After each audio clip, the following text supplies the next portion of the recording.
Welcome to our AI Daily Deep Dive. Now, what's pretty unique about this particular exploration, covering the top 5 AI news stories from today, Saturday, May 17th, 2025, well, the entire research and script generation for this deep dive was actually done by AI. That's right. It's definitely a first for us, letting AI guide the curation and summary. Let's see what it flagged as most important for today. Yeah, should be interesting. Okay, let's jump right in. First up, we've got a story involving Apple and a potential big AI partnership over in China. hmm It looks like they're seriously considering working with Alibaba. This is for their Apple Intelligence features on iPhones that are sold in China. Right, and the main reason seems to be, well, navigating Chinese regulations, isn't it? Exactly. Those regulations basically block foreign AI models, like ChatGPT. Yeah. So if Apple wants those AI features in China, they pretty much need a local player involved. Makes sense. But this potential deal is raising some eyebrows here in the U.S. Officials seem worried. Yeah, there are concerns about, helping China boost its own AI capabilities, Mm. potentially spreading state-censored chatbots. And also making Apple maybe more susceptible to Chinese data laws. Precisely. And Representative Raja Krishnamurthy specifically brought up the risk that Alibaba might collect user data, use it to refine their models, Hmm. potentially impacting the rights of Chinese iPhone users. Hmm. But from Apple's side, you can see the logic, right? China's a massive market for them. What is it, like 20% of their sales? Roughly, yeah. And with the iPhone 17 coming up, having competitive AI features there is, it's pretty crucial for them to stay in the game. So what's happening now? Is the U.S. government stepping in? Well, reports suggest they've contacted Apple trying to get more clarity on, data access, how these AI models might be shared. Okay. And there's even talk, apparently, about potentially putting Chinese AI firms, and that includes Alibaba, onto a restricted list. Wow, okay. That would obviously throw a wrench in the works for any partnership. Absolutely. It just really highlights this tightrope walk for big tech companies, doesn't it? Yeah. Balancing innovation, market access, and these tricky geopolitical currents. Definitely. Okay, so completely shifting gears now.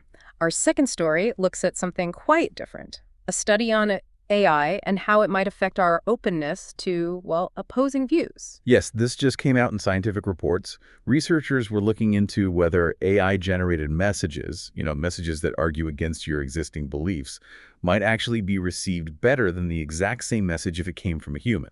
Interesting. So they're sort of testing if AI could help bridge divides, maybe tackle political polarization. The idea being that AI seems more neutral. That's the core hypothesis. They thought people might see AI sources as less biased, maybe less driven by an agenda to persuade, and maybe just more purely informative compared to a human source. Right. So they ran 4 studies, over 2,000 people involved. They gave participants messages challenging their views, sometimes saying it was from AI, sometimes from a human. And what did they find? Did the AI source make a difference? It seems it did. Participants did tend to perceive the AI sources as less biased, less trying to persuade them, and crucially, they showed greater openness to actually considering the opposing viewpoint when it came from the AI. Really? Greater openness. Yeah, and they even found some early signs, preliminary evidence, they called it, that these AI messages might even lead to a slight shift in attitude and maybe even reduce some of the negativity towards groups holding those opposing views. That's actually quite surprising. It suggests AI could have a role in, I don't know, fostering more constructive dialogue, maybe, in politics, education. Potentially, yeah. It's an intriguing finding. Okay, so story number 3 takes us to a more fundamental question, really. Has AI actually surpassed human intelligence yet? Ah, the big AGI question. Yeah. Artificial general intelligence. Exactly. This is from an article in Tom's Guide, and they're focused on AGI, defining it as AI that can understand, learn, and apply knowledge across a wide range of tasks, just like a human, or maybe even better. And they make the point, I assume, that this is very different from the AI we use day to day, like ChatGPT or Gemini. Absolutely. Those are often called narrow AI. They're incredibly powerful within specific areas, but they don't have that broad understanding or adaptability that defines AGI. So current AI can pass tests, right, like a human. Right, but it's based on pattern recognition, crunching huge data sets. It's not, according to the article, genuine understanding or consciousness. They point out it still struggles with things like abstract reasoning or tasks needing basic common sense. So despite all the buzz and the rapid progress, we're not actually there yet. No AGI. That's the main takeaway. The article stresses there are still major hurdles.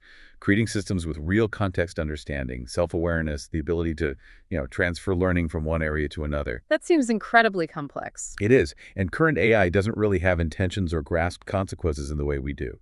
So the conclusion is, AI's made amazing strides, but AGI is still very much a journey ahead, packed with technical and ethical challenges. Ethical challenges too, right? Control, jobs, accountability. All of that. Yeah. Needs careful thought, frameworks, regulation. Okay, that paints a clearer picture of the AGI landscape.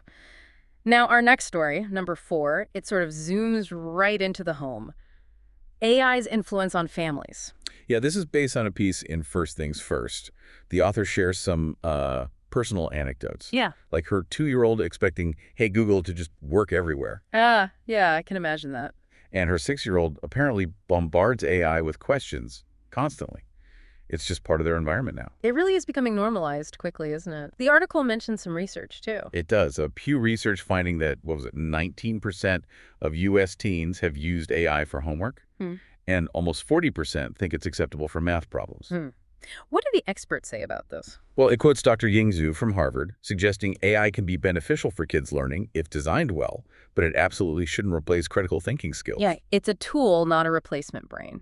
Exactly. And then there's a study from the University of Kansas mentioned, finding some parents actually trust AI like ChatGPT more than doctors for health advice. Wow, really? That's concerning. It raises questions. Yeah. And Sherry Turkle from MIT warns about, over-reliance potentially eroding empathy, Yeah. human connection piece. So the author's main point is, Basically, treat AI as a tool, a potentially useful one, but definitely not a family member. It can't replace that human connection or the core skills kids need to develop. makes sense. Need that balance. Okay, and our final story today, number 5, digs into something pretty fundamental. What does learning even mean when AI can do so many of the tasks we associate with it? Right. This is from Psychology Today by Jarek Chanio. It questions the very definition of learning now that AI can, mimic the output so well. So AI can write an essay, solve a problem. Yeah. Looks like learning, right? It looks like it, but the argument here is that AI lacks the experience and the context that are core to how humans learn. It can replicate the end product, but not the process in the same way. How so? What's missing? Well, they touch on the behaviorist idea of learning a change in behavior based on experience. But AI, it operates in these sort of engineered loops. It doesn't have real-world consequences, no personal stake, no history of navigating the messy reality we do. Okay, so it doesn't feel the consequences or understand the deeper meaning. That's the idea. Human learning is tied up with personal stakes, emotions, navigating complex situations. That leads to a much more nuanced understanding. AI just processes patterns without that lived context or grasp of meaning.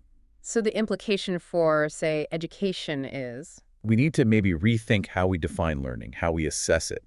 The suggestion is AI should be a complement to human learning, not a substitute for that rich, experiential side of it. Don't just value the output, but the process and understanding behind it. Precisely. It forces us to consider what we really value about human learning and ensure we keep fostering that deeper contextual understanding that, for now at least, sets us apart from AI. Well, that brings us to the end of our AI-generated deep dive for today. We've definitely covered some interesting ground. Apple's potential China partnership, AI possibly making us more open-minded. The current state of AGI, AI finding its place in our families, and that fundamental question about what learning truly means now. It really is a snapshot of just how fast things are moving and how diverse the impacts are. Absolutely. A lot happening across many different fronts. So for you listening, maybe take a moment to think about which of these developments feels like it could have the biggest ripple effect, either for you personally or just for society down the road. It's certainly worth considering the bigger picture beyond just the headlines.